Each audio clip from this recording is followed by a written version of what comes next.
Welcome to Nerd Sports. Today we're going to talk about the good old-fashioned bowling, right? Yeah, I'm down. I'm down for bowling. Dude, I am not one of those bowlers that will spin the ball. I don't get creative with it. Dude, I just pick an arrow and I chuck it. I try to keep it as straight as I possibly can. Do you like chuck it just grab it by like a basketball and just... No, I try. I try to at least have some semblance of form, so that way I don't get out there and look like a complete and utter noob.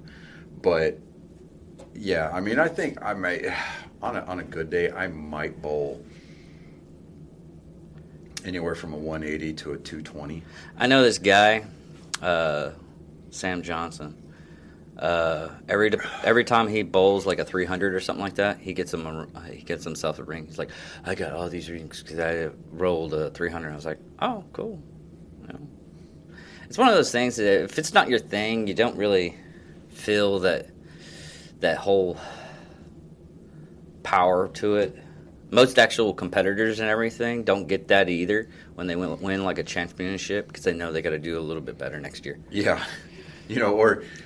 Like in baseball or even football, any of the three big leagues, or even four if you count hockey, which, yes, we'll go ahead and include the NHL because I do believe that the NHL has a whole lot tougher athlete than, say, the NBA. I mean, look how many of them, are missing teeth. Yeah, exactly. So anytime that you get individuals who come up on a contract year, or they're going to be free agents the following season, dude, they will pull a stat padded season out of their ass, and it's funny to watch because it's like, okay, what have you been doing? And I mean, you'll get a few of those athletes that will produce year in and year out, like say Mookie Betts. They'll put up consistent numbers every year in and year out. You'll get a Tom Brady that puts up good numbers year in and year out. And then they usually go for the big money. Now, with the exception to the rule being Tom Brady, who, if you look, even during his time in New England, he would constantly have his contract restructured to make salary room for other players. That's more or less a team player right there. Yeah, I mean, because more or less at the end of the day, Tom Brady is exactly that. He's a team player. While he is about his legacy, and rightfully so, he should be, but he wants to win. And he knows that, especially in the game of football, you need to have a team built around you, especially as a quarterback. You have to have weapons. You have to have an offensive line. You've got to have a good defense. You need to win at least in 2 out of the 3 facets of the game in order to consistently have a chance at winning games week in and week out, let alone putting together a season worthy enough to, A, get to the playoffs, get through the playoffs, and then ultimately win the championship game. In this case, would be the Super Bowl. Yeah, and what a lot of people don't understand about football is the tactics involved and everything can be actually put into military standing, because that's what William Churchill did a lot of. Because he used a lot of the tactics from American football in World War II. Yeah, in the case more recently, more contemporary, Norman Schwarzkopf. Yeah, Stormin' Norman. When Desert Storm actually kicked off, when the ground war kicked off, everybody, you would see it all over the news. He was talking about the Hail Mary. He even kept a football in a refrigerator somewhere, I think, in like one of his, I thought like the where he was staying, and it had Hail Mary written on the side of the football. I remember seeing the footage somewhere on the news when I was a kid, but he basically took like the 101st Airborne, air assaulted, into Iraq, and they leapfrogged over everybody that was chugging north, and I mean they did it in such rapid succession. It's just, I mean, it was like the modern day blitzkrieg almost, where the Germans just did it with overwhelming armor and infantry numbers. They did it with the Luftwaffe. So yeah, I mean, I see where you're going with it, and absolutely, you can parallel some facets of the game of football to military tactics. Yeah. Now, what news do we have? Because I really didn't see. The only thing I got was like a meme from someone that sent it to me. He was like, "Dude, could you put this on your thing?" I was like, I forgot. I'm not gonna lie. Right. But I need to put that up there one of these days. But we had a lot of nothing this weekend. The only thing that we really did this weekend, we put it up. There are a couple of episodes, and I just pushed them out because we needed to have extra stuff. Was the barbecue competition? Yeah, and that was really because that was time sensitive almost. Yep. But man, it was a long day. But dude, it was fun. I got a case of the meat sweats because I judged two different events, the ribs and the brisket. I still didn't see how you could get the meat sweats because you're only taking like one single bite. You take in one single bite, but at the same time, each event had 17 different entries. Okay, yeah, You all know? right. And so, plus on top of that, I mean, just the weather outside. It was hot. It was humid. It was just. I mean, you could walk around. Felt like you were walking around in a can of syrup at some points during the course of the day. But it kind of felt like, as far as like our production value for the course of those 2 days, that day counting the night before, it really kind of felt clunky at times. But man, we got to meet and interact with some really good people. Yeah, that's one thing I was talking about with yesterday's dinner is I just love stories. Yeah. I love interacting with people and everything. And she's like, I am an introvert and I can't believe you are just out there with people. You always conversating with somebody. You see somebody, you conversate. I was like, yeah. When I go to when we had a Golden Corral and they did that veteran thing, I was always excited. Not because free food. It was more or less. It was so packed. Yeah, it was the numbers that showed up. Because nobody ever goes. You had to sit with somebody that you would never even meet ever again. Nobody ever says, you know what? I want Golden Corral because that's quality. that is true too. I talked about that too. Yeah, no one really likes that type of quality. It wasn't. My brother-in-law would never eat there because he had to work because he worked at the Wichita Falls food supply, and he had to fix a lot of their stuff and everything. Right. And he was like, "Man, it is disgusting." It is, and our thankfully. Well, I say thankfully because, people did lose their jobs over it, but it's almost weird. Like, you remember when that closed down, it was like it was open one day and then just closed the next. I mean, the marquee was taken off the building, like, seemingly overnight. And, like, there was no warning, like, hey, we're about to close our doors. And I mean, it's just like they closed up shop for the night and then left town. Yeah. It was the damn weirdest thing. But, here's something. Yeah, what's up? Brian Price is happily stepping away from modern NBL, and he's retiring. Oh, really? Yeah. Okay. Oh, something did happen locally, regionally. Last night, this weekend was All-Star Weekend for NASCAR, and it was held at Texas Motor Speedway. Oh, okay. And it's really, I mean, they had 2 points-paying races for the truck guys and for the Xfinity guys this past weekend.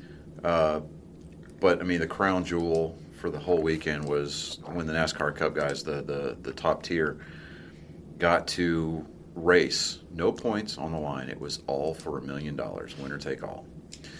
And the format of the race was different than what your normal racing would be. This one was broken up into 5 stages. They also had thrown something in there about where your starting order for the fifth and final stage was based on your average finishing order from the previous 4 stages, as well as the length of time it took you and your pit crew to complete a 4-tire green flag stop. And I tell you what, though, there was a lot of, they call them comers and goers. Cars would get real strong in the middle of the day, and then it would just kind of fade off towards the evening when the track started cooling down. I think at one point, the people on the Fox telecast were talking about the track temperature was up to 145 degrees. Oh, yeah. So when the track gets that hot, it gets greasy, it gets real slick. So traction's kind of at a premium. So you really have to have your car dialed in. Otherwise, you're either going to be tight going through a turn, or you're going to be really loose and you're going to spin. They had this stuff. I think it's called the PJ1 traction compound that was sprayed in the upper groove and turns in the turns 1 and 2 and 3 and 4 down at the other end of the track. It made for some interesting racing. There towards the end of the race, the fifth and final stage, it was like a 10-lap shootout. Man, that was a great segment. Kyle Larson ended up winning that race last night. And I tell you what, man, anybody who follows Kyle Larson, last season, when the NASCAR season got cut short, they took like a couple of months off because of the COVID stuff, and I know that we're so sick and tired of talking about that. But yeah.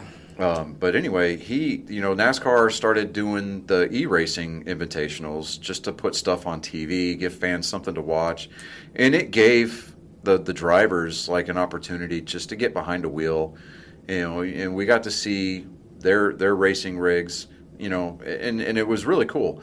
Kyle Larson was he became the latest victim of the woke crowd. He dropped an N-bomb during a live stream, and should he have said it? No. Do I understand that word in some social circles is okay, and he may have said it to one of his buddies. I don't know all the circumstances around it. Do I think that it's an okay word? No, absolutely not. I think it needs to be removed from our vocabulary, and that's from people of any color. It's definitely not okay for white people to say it, and I think that it shouldn't be okay when black people say it, because if it's a double standard. You can't call us to the woodshed over it if you are not willing to hold yourselves to the same standard. And that's the black and white standard that I look at it with. But he was suspended indefinitely from NASCAR until he underwent sensitivity training, which he immediately did. He went, did a sensitivity training and basically took the remainder of the NASCAR season off. He went back to his roots, and he reopened his dirt racing team, his sprint car team. Yeah. And commenced to stomping the largest mud hole in the ass of every competitor he faced off with at every local dirt track around the country. The dude is a wheelman. He can drive anything that you put him in to the front of the field, and a lot of times he will win. He went on like a 50-something race winning streak last year when he was running those sprint cars exclusively. And when NASCAR, he applied for reinstatement, NASCAR granted it, reinstated him as a full-time driver, and Rick Hendrick, owner of Hendrick Motorsports, swooped in and picked him up. And basically, everybody kind of knew that this dude is going to be trouble behind the wheel. I mean, unless he's driving for you, you're going to have a bad time. He has consistently put up great numbers. What was that banging? That was my watch. I told you to turn that stuff off. It freaks me out. Well, it's like, take me to your leader. But he's been rattling off top 10s, top 5s. He's up to 3 victories now. 4. Well, I say 3. Is it 3 victories? Yeah, he's got 3 wins so far this year for points-paying events, and then he won the non-points event last night with the All-Star race, which is his second All-Star victory. That race pays out $1 million to the winner. Yeah, and that is non-sponsored. But Hendrick Motorsport, I mean, last season, Chevrolet, all the teams that ran Chevrolets, they were getting their asses kicked by both Toyota and Ford. But Chevy, Ford and Toyota started doing smaller engines. Yeah. And they've been more trying to get more turbo. Turbo and what's the other thing? Well, no, see, here in NASCAR, in the world of NASCAR, those engines are strictly regulated. There's no turbos on them. Oh, really? Okay, yeah, no turbo. There's no such thing as a turbo booster or turbocharger in NASCAR. But they're still doing developments in air filtration to As far as mix it up a little aerodynamic bit. packages and stuff like that. Well, not And- even aerodynamics, but more or less getting more air into the engine. Everything on those cars is regulated. Oh, really? Everything from suspension, tire compounds, body profiles, the weight, where the where the ballast is put. I mean, everything on those cars is regulated. There is a rule, a subsection, and a paragraph for every nut and bolt on those cars. Oh.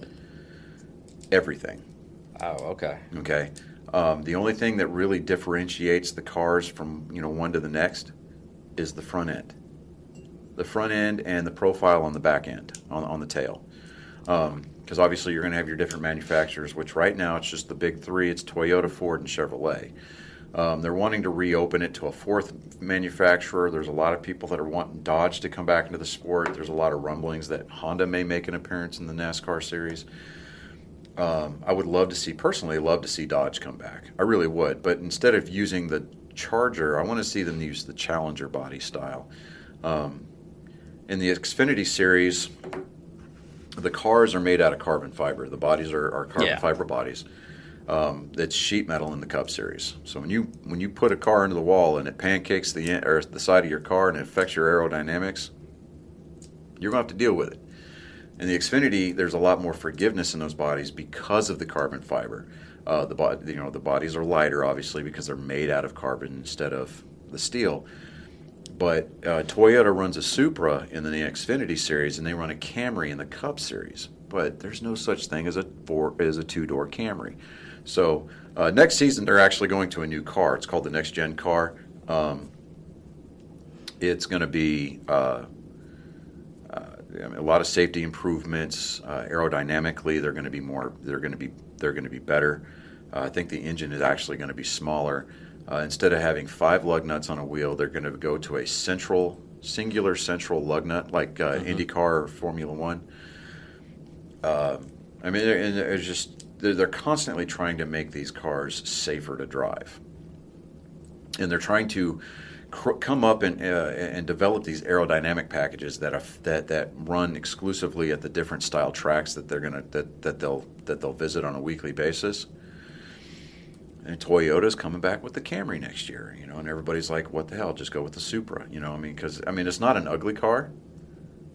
Now, for those of us old enough to remember the original Camrys, or not Camrys, but the original Supras, like the one that was in the original Fast and Furious movie before they watered down the storyline and just kind of Had bad, almost had like bad they, writing. Yeah, had bad writing, but the one that Paul Walker originally ran, the orange one, right? I mean, that was a cool looking car, but then they came out with this like revisited and modern take on the Supra, and I'm not sold on it. But hey, it's Toyota's pony car, so to speak. So I think that they should run it, but it's going to be a new car next year. Chevrolet's been doing a ton of homework on it. Constantly testing it. These manufacturers, they get behind these teams that run their equipment, run their brand, and we're talking about, like with Toyota, it's TRD, Toyota Racing Development. Toyotas they're for whatever reason they perform well. And now, granted, yes, a lot of it is the talent of the driver behind the wheel. A lot of it is going to be the technical prowess and the talent of the people on the pit crew, the crew chief, the car chiefs, the engineers, guys at the engine shops that develop these engines.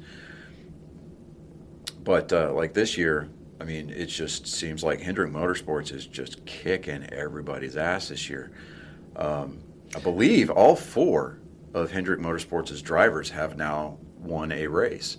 And that would be William Byron, Alex Bowman, Chase Elliott, and Kyle Larson.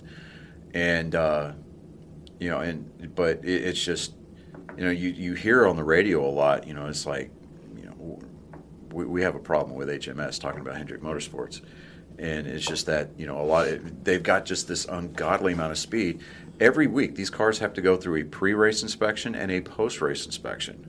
So you can't get the car through inspection or tech inspection or through tech before qualifying and, all this other stuff, and then fiddle with the car to try to make it better for the race. No, you have to do that with adjustments, the chassis adjustments, tire pressure adjustments, you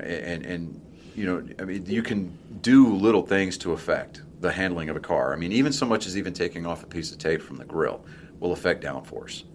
Well, yeah. Okay, but these guys, I mean, it's so technical. It's like you could even affect a change in these cars by even making so much as a quarter pound of air adjustment in one of the four tires. But it just seems like Hendrick Motorsports is just, I mean, they are clicking this year. They had a race a few weeks ago where all four cars finished in the first four positions. And they're on this like streak of having at least two of their cars finish 1-2, going back like 5 or 6 weeks now. So it's more or less not a winning person; it's more or less a winning team on this. Yeah, because I mean, usually you don't see that. That's very rare. You've got 4 teams, 4 individual, independently operating teams, but they all operate under the same banner. So if you talk to Rick Hendrick, the owner of the team, he's like, "We're not a 4-car team. We're one team with 4 cars." So, I mean, they're running matching equipment, and it's all based upon how that driver's taking care of their equipment, and it boils down to communication because they're all sharing information as far as setups are concerned, what the handling's doing, tire wear, things of that nature. And, I mean, they're all sharing information, which is great because it brings their level of competition up, and it's up to everybody else on the circuit to catch up. Now, for a couple of years there, it was Stewart Haas Racing, which their headline guy, their top guy is Kevin Harvick. He runs the number 4 car. With Joe Gibbs Racing, he runs Toyotas. And we're talking about the same Joe Gibbs that was the head coach of the Washington Redskins before they got all woke and became the Washington Football Club. But that doesn't happen. Anyway, so that reminds me, I want to watch that new. I guess the Daily Wire is becoming an actual production company. Yeah, with Ben Shapiro. And I really want to watch this new movie that's coming out. It's called Run, Hide, Fight. Is that the one with that Gina Carano? No. It's just it's like a school shooting and one of the kids fights back. Yeah. I got you. I see. But totally off topic. Totally off topic. But the racing, the action on the track was just incredibly entertaining. And it's because, I mean, you're sitting there like you're waving $1 million in front of this entire field of guys who have to qualify for this race based on their performance, based on wins from the previous season, wins from this season, previous champions. Is all those points like gotten rid of from the last season? Yeah. Okay. No, those points don't carry over to the new season. The way that works is that, okay, so every race is broken down into stages now. So you got usually 3 stages. And the first top 10 spots that finish in those prospective stages win points according to where they finished. Like 10th place gets 1 point, and then like first place for that stage gets 10 points. And that goes towards their year-end cumulative total. Because the last 10 races of the season is what they call the playoffs, the playoff bracket. Yeah. So it's like the top 16 drivers qualify for the 10-race playoff. And it's like a round of 16, then it's a round of 12, and then 8. And then the final 4, they go to Phoenix. Everybody races, but it's like just those 4 guys, when they get to the last race at the end of the year in Phoenix, just those 4 guys are the only ones that are eligible to compete for the championship. And so a lot of the purists, and I call them purists, they're out there bitching about, this is just bastardizes the sport. And it's like, look, I get all that. Back in the day when, we had some of the legends of our sport like Dale Earnhardt or Dale Jarrett or Rusty Wallace running. I forgot to get that meme to you. I don't think I saved it. There's one, it's like every person in Texas, and it had the Lord of the Rings, where Aragorn was about to go into battle. Yeah. The final battle and everything, and he just turns around for Dale. Yes, for Dale. Raise hail, praise Dale. Yeah. Man, and I'll tell you what, man, when Dale Earnhardt Sr. died, I'm not going to lie, I cried. I was a Dale Earnhardt Sr. fan. Well, a lot of people were. And it was one of those, in my life, I've got a small select group of people that I identify as heroes. My dad, Yeah. Dale Earnhardt Sr., and Superman, in that order. Okay? Wouldn't it more be like Christopher Reeves than Superman? Well, it's just the idea of Superman. Okay, yeah. Okay, what he represents, things of that nature. Back before DC decided to get all woke and say, I'm no longer a citizen of the United States, I'm a citizen of the world. It's like, whatever, shut up. They backed up at that. You think.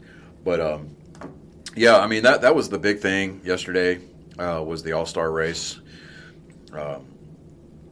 down there at Texas Motor Speedway. Of note, the longtime track president President Eddie Gossage. He's been involved with Texas Motor Speedway since about 2 years before they broke ground on the facility. Okay, he retired after last night's event. Mm-hmm.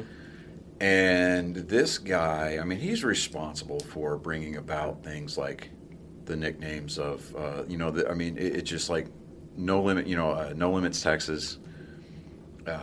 He brought things to the track that are unique to the Texas, to the Texas races. There's a big screen on the backstretch called Big Bertha. It's one of the I think it's the largest flat screen TV at an outdoor venue. Okay. He introduced RV parking along the back stretch, so people that couldn't get in, infield passes, they can park their RVs up on the back stretch and look over into the track to enjoy the race for the weekend. There's just, if we ever get the chance to go down to Texas Motor Speedway for the day, and if they offer them anymore, take a tour of the facility.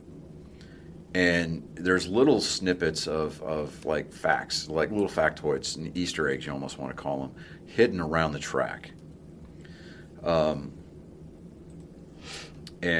just being able to go up into what they, the tower that overlooks the start-finish line there on the front stretch. Mm-hmm. The luxury suites in there, holy shit. Those are pimped out, dude. Ross Perot actually used to own one. And he had actually bought 2 suites next door to each other, knocked down the wall, and had the entire suite turned into one huge Oh, wow. thing. There's actually condominiums on the track property. They're in turn 2. Now that's dedication. And those condominiums run, I think, roughly about $2 to $3 million. I just looked at it. No. Oh, is it 2 to 3? Yeah. Okay. Yeah, well, see, 7, 8, 9 years ago, it was like $110,000 for one. I think, now that I think about it, I think that was like maybe for the season. But, yeah, I mean, there's people that live at the track. And, of course, if you've got the condos that face the track, you basically don't have to pay for anything all year long. Yeah. You can see everything that happens at that track, whether it's nighttime testing, whatever. But I was really. Well, I wasn't that wrong. I mean, what is it, $2 to $3 million a year? No, it ranges. It's not as bad as I said. Right. It's still close up there. I mean, it ranges from $3,000. I mean, you get $300 a night at the smallest one and everything, but it gets about $800,000. Yeah, I mean for an entire year, but I mean, to me it would be worth it. I mean, don't get me wrong. I'm one of those people that like to get down in the grandstands because I like the smell of the fuel. I like the smell of the rubber as it's being burned off the cars.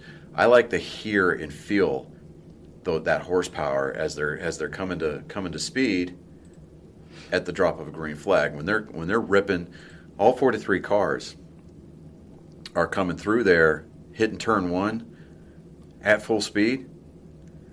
Dude, you want to talk about thunder, and it is amazing. I mean, it's one of those things where just once you get it, once you're there and you experience that, you want to go back for more. Yeah. Yeah, it ranges from $3,000 to $3,500,000, close to $500,000, and their most expensive one, the only one they have active right now that's that expensive, is close to $800,000. But that's just what's available. I don't know. Yeah, I mean, because that's almost like the ultimate in exclusive.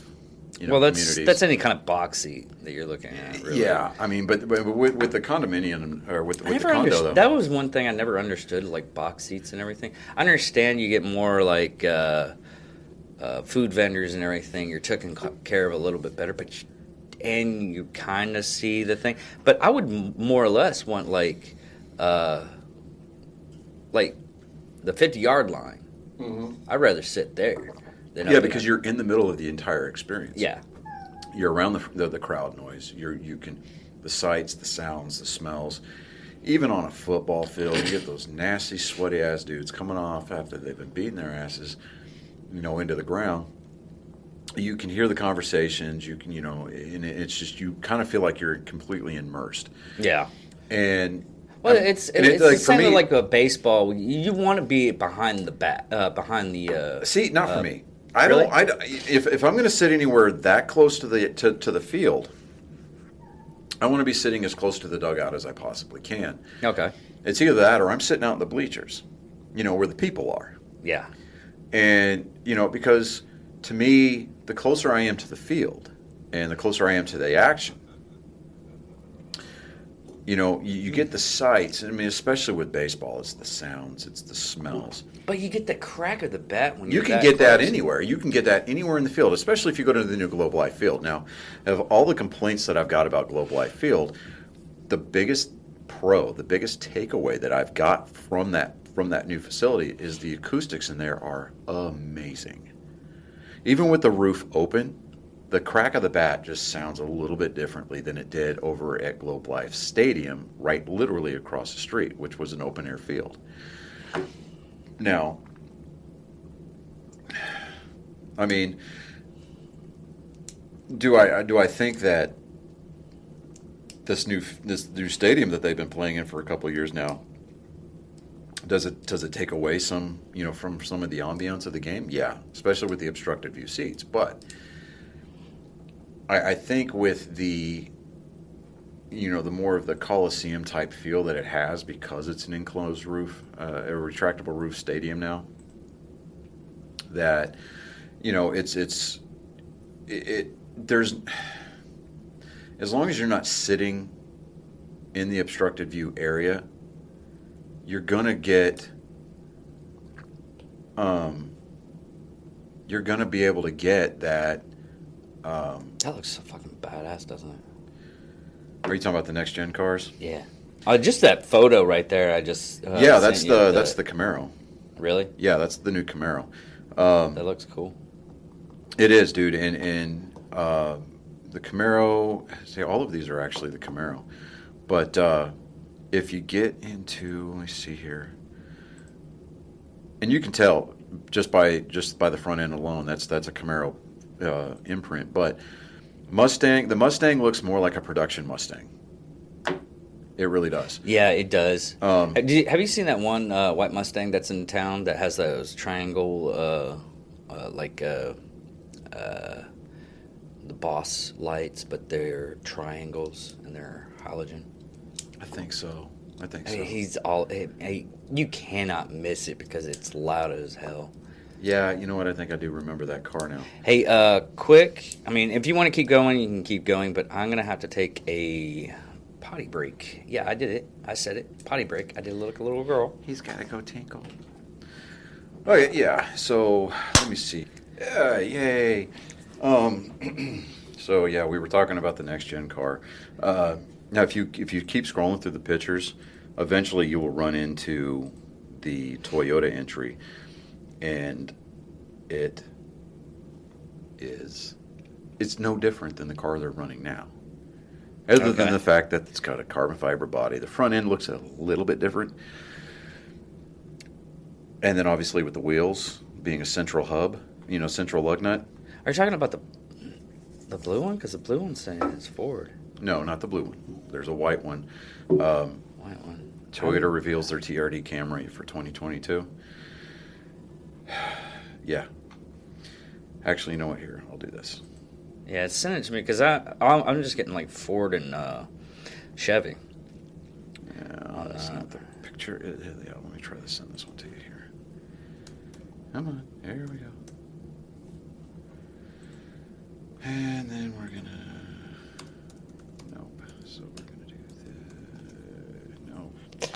Jesus Christ! Oh my God. Okay, here we go. Oh, the Camry. Yeah, and boom. There you go. Yeah, I already found it. Yeah, too late. Send it to you anyway. Fuck off. Okay, so it's just an ugly car. It's literally there's no difference between the one that they're running now and the one that they're proposing for next year, other than the fact that they don't really go in depth in styles and everything. So yeah. Well, and part of it was really is that those cars they were supposed to be more manufacturer centric, or specific, and where they don't really have to change that much, and they can put it on the road, right? Or is it? I mean, other than the fact that it's got a roll cage and it's basically a body that's been skinned over the roll cage. Yeah, but you're missing a lot of necessities compared to the NASCAR. Oh yeah, these cars don't have air conditioning. They don't even have speedometers. They've got tachometers in there. Yeah. And the way that they know how fast that they're going, specifically for things like pit road speed limits. I figured it was just how fast the bug hits their face if they look out the window. No. The reason why they have those pace laps and they split the field into two separate groups is those pace cars they're stock production cars, and they'll run at whatever pit road speed is supposed to be. Most of the time it's like 55 miles an hour, and they'll set it and they'll get there 55 miles an hour, and the drivers in that group have to get behind that car, and then they have to look to see, okay, this is pit road speed that we're driving now. What gear am I in, and how many RPMs am I turning in that gear? And then they'll reach up on their display, and they'll hit a button or something. And what it is that when they come into to pit, before they hit that commitment cone, before they hit that first line, they have to get slowed down to that gear, to that RPM. Now there's a little bit of a give and take. I think it's like plus or minus like a full mile an hour, almost, right? Because there's scoring lines on pit road, the entrance to pit road, and then there's scoring lines staged throughout the length of pit road, and then there's the exit to pit road. If at any point between, if they're too fast entering, or if they're too fast on, if they cross any one of those lines, there's like a mathematical equation. A computer constantly tracks the transponders that are in those cars, and it'll measure how fast they're going based on how long it took them to get from this line to that line. And if they get busted for speeding on pit road, too fast entering, too fast on, too fast exiting, they have to come back around during a green flag lap and do a pass-through penalty. And it'll put them a lap down. Oh, wow. Yeah. I mean, they don't screw around. And last night, there was a couple of pit crews that, when they were doing their required four tires and fuel pit stop under green flag conditions to help sort out the running order for the fifth and final stage of the All-Star race, there was a couple of teams that had a really great pit time. And that was from the entrance to the exit, right? But they were caught for speeding, too fast entering. And then one guy was caught too fast exiting pit road. So, it's like, but the incentive there for that pit stop, the fastest pit crew got $100,000 bonus. Oh, man. Chase Elliott. Is that for each person, or is just that's the for the whole crew? That's for the pit crew to split. Oh, okay. So it gives those pit crew members, a chance to shine. Yeah. Because, dude, those dudes are straight stud athletes. They really are. You think there's just a bunch of guys with beer guts and shit walking around with, torque wrenches and stuff, and air guns, and no, I mean, I think Austin Dillon, he drives the number 3 car for Richard Childress Racing. His his rear tire changer, Yeah. played for the Broncos and has a Super Bowl ring. Oh, yeah. A lot of these guys are college athletes that didn't get drafted or, had their pro careers cut short for whatever reason. They came and got a job working for a pit crew in NASCAR. I mean, these dudes can get there, get a car, 4 tires, chassis adjustments, and 2 cans of fuel in about 13 to 14. Well, I say anywhere from 11 to 13 seconds. Yeah. And, dude, sometimes, you hear it referred to it as the money stop. And it's usually the last stop under green flag conditions, or maybe like the last expected pit stop under a caution flag. Yeah. Sometimes races are won and lost on pit road. I mean, they really are. Yeah, they really are. They really are, because I think, like, what was it? I heard it said once, it was like, for every second that you're in the pits, you lose like a quarter of the racetrack. Yeah. I mean, look at Ricky Bobby. I mean, if he didn't, if that one guy, you were going to go there. If that one guy didn't go up and get that chicken sandwich, Ricky Bobby wouldn't be able to go on Talladega Nights and just run that race. I knew you were going to be one of the greatest racers known to man. We had to put a little bit of comedy in here. So I knew you were going to go there. I knew it. I knew you were going to go there. Yeah, you saw the lights and everything, but like a deer, you just stood there. No, I had prayed and hoped to the God above. And you want comedy? Yeah, I was praying to Tom Cruise. Hey, do not let him make it to Ricky Bobby reference. Yeah. Nope. Tom Cruise and Oprah both let me down. Damn it. Yeah, well, you should really. And for those of our listeners or viewers that know what that reference is, good on y'all. But for everybody else who's scratching your heads, just sit down and turn your brain off and watch Talladega Nights just once, and you'll understand. Yeah. But no, that's about it for the sports news. I mean, NASCAR had a big weekend this weekend. The other thing is the thing I did this weekend was the Black Rifle Coffee new opening. They had one in Moore, Oklahoma, and one in Dallas. Yeah, it's New Reflect or something like that, but it's in Fort Worth. Yeah, Fort Worth Metroplex area, and that was a lot of fun. Other than that, there was this guy that ended up. I don't know what happened to him, but I hope he was okay. I didn't talk to Mandy about it before I left and everything. But he had like leg problems or something like that. He was working with a cane. And his legs were shaking and everything. They got him a chair, and I think they either took him to the hospital or took him to the.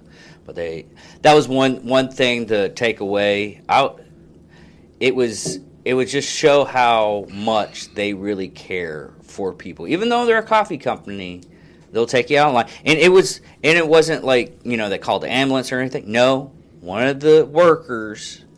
Well, actually, it was 2 of the workers took this guy and his dog away, and another guy went with him to make sure the dog was all right and everything like that. That's a company. Here's my thing. Okay. If you don't want to fall out, fucking drink water. Hydrate. Beat the heat. Nah, he was a really good I don't care.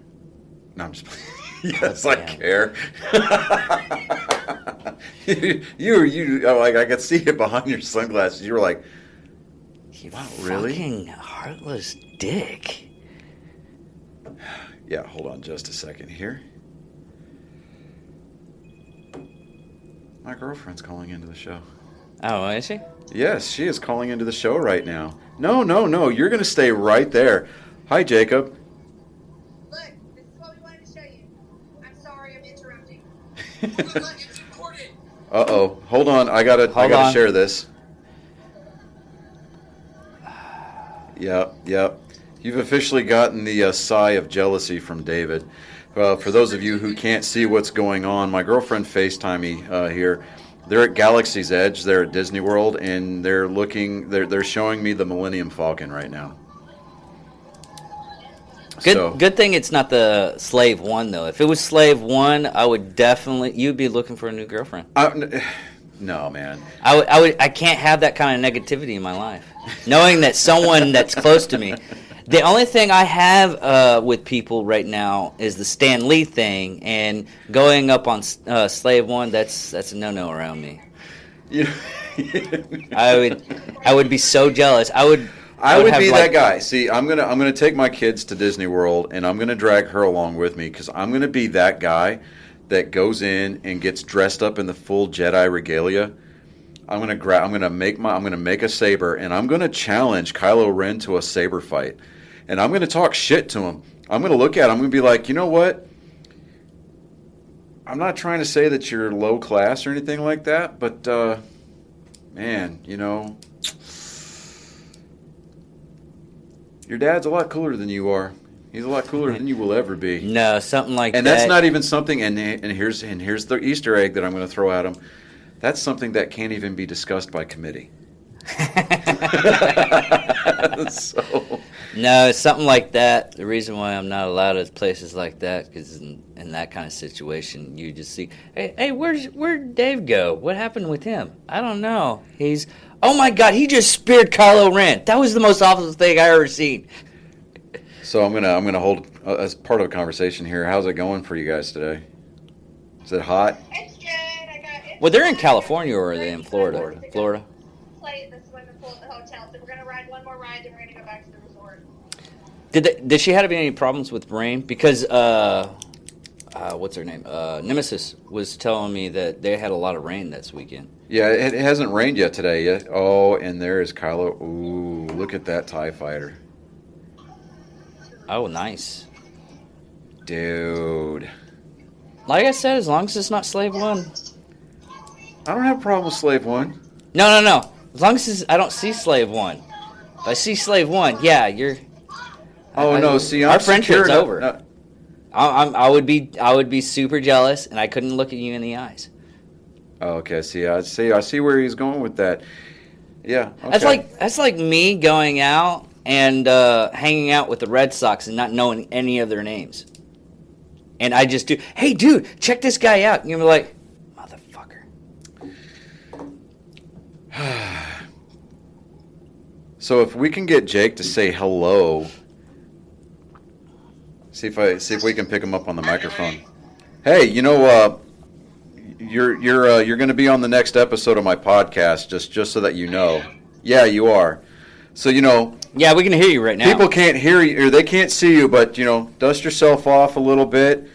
Just kind of tell everybody why you're at Disney World. Oh, why am I doing? Because I graduated.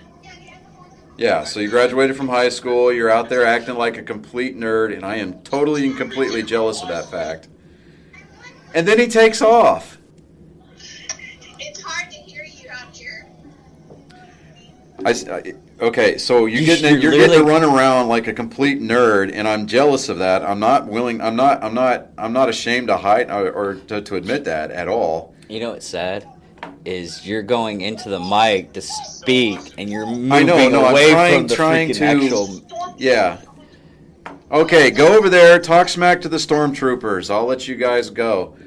Look, they're up there on top. Can you see them? Yeah. Oh, wow, dude. They got stormtroopers posted up on the roof line like roof Koreans, dude. It's pretty awesome. Yeah, I've already hanged out with the 501st. See, that's what we need to do. We need to do and the first and the Mandalorian Corp. Really? Yeah, they go. They do what you call it? Dallas FanCon. I will call you back when I get out of here. I'm sorry I No, you're totally fine. To see the Millennium Falcon, so. No, that and you know that is a worthy interruption. It really is a worthy interruption because we were trying to figure out a way to wrap up the episode right now anyway. So You have to come. It's freaking awesome. It's huge. It's life size. It's huge. Okay. you know it's adorable the way he's geeking out right now. It is really adorable. It is adorable, and I'm jealous. So it is what it is. All right, babe. I love you, and I will call you later. Okay. Okay, I love you. Love you. Laters. Later.